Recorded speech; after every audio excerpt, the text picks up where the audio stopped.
માણસને ભેટ આપી છે પણ માણસે શું કર્યું છે એનો સોથ વાળી દીધો છે, દરિયો દૂષિત કરી નાખ્યો છે, પહાડો છોલી નાખ્યા છે, જંગલો કાપી નાખ્યા છે અને નદીઓની તો વાત જ ક્યાં કરવી સાહેબ. નદીઓને એ હદે પ્રદૂષિત કરી છે કે ઢોર પણ એમાંથી પાણી ન પીવે. તમે આ બાજુ જેતપુર જતા રહો કે પછી અહીંયા અમદાવાદની સાબરમતી નદી જોઈ લો, કોઈ પણ નદી, અને એમાં હવે નાના નાના શહેરોની નદીઓ પણ બાકાત નથી રહી. અમરેલી જિલ્લાની ઠેબી નદી કે જેમાં લાલ પાણી વહે છે, ચેકડેમ પર ફીણના ગોટે ગોટા જોવા મળે છે અને એના જ કારણે લોકો હવે કહે છે કે અહીંયા ખેતી કરવી શક્ય નથી. જો આ પાણીમાંથી ખેતી થાય તો કેન્સર સિવાય બીજી કોઈ બીમારી ના મળી શકે, માણસના જીવ પર જોખમ થાય. ઢોર ન પીવે એવું પાણી માણસો કેવી રીતે પી શકે? લોકો સવાલ પૂછી રહ્યા છે.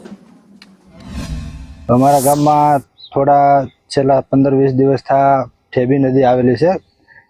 એમાં 20 દિવસથી બહુ દૂષિત પાણી લાલ કલરનું આવે છે, જે બહુ નુકસાન કરતા છે. ખેડૂત લોકો પાણીવાળાને પાકને નુકસાન કરે છે. અમારે ઘણા સમયથી આ ઠેબી વળી છે, એમાં પાણી જે હાવ આખું લાલ આવે છે, એસિડનો ભાગ આવે છે અને ફીણા પણ એટલા વળે છે. તો જે તે તળને નુકસાન થાય છે, પાકને નુકસાન થાય છે, પણ પાણી વાળવા ફતેપુર પાસે આવેલી ઠેબી નદીમાં છે છેલ્લા 15 દિવસથી લાલ પાણી વહી રહ્યું છે અને જાગવાળું પાણી વહેતા ગામ લોકોમાં રોષનો માહોલ જોવા મળે છે. આજ સંદેશ ન્યૂઝની ટીમ ગ્રાઉન્ડ ઝીરો પર પહોંચી છે. હું આપણે દ્રશ્યો દેખાડીશ કે આ અમરેલીની ઠેબી નદી છે જે ફતેપુર ગામ પાસે આવેલી છે. અહીં આસપાસ છે તે 3 ગામના લોકોને અહીં પાણી જતું હોય છે. ચાપાચાળ, વિઠ્ઠલપુર, ખંભાળિયા, ફતેપુર સહિતના ગ્રામ્ય વિસ્તારોમાં પાણી વહેતું હોય છે.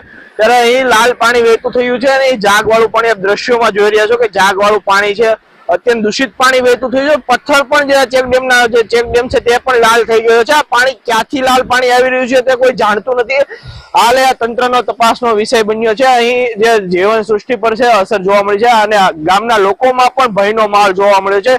આરોગ્યને લઈને અનેક સવાલો ઉભા થયા છે. જૈનિક સોઈત્રા, સંદેશ ન્યૂઝ, અમરેલી સિટી.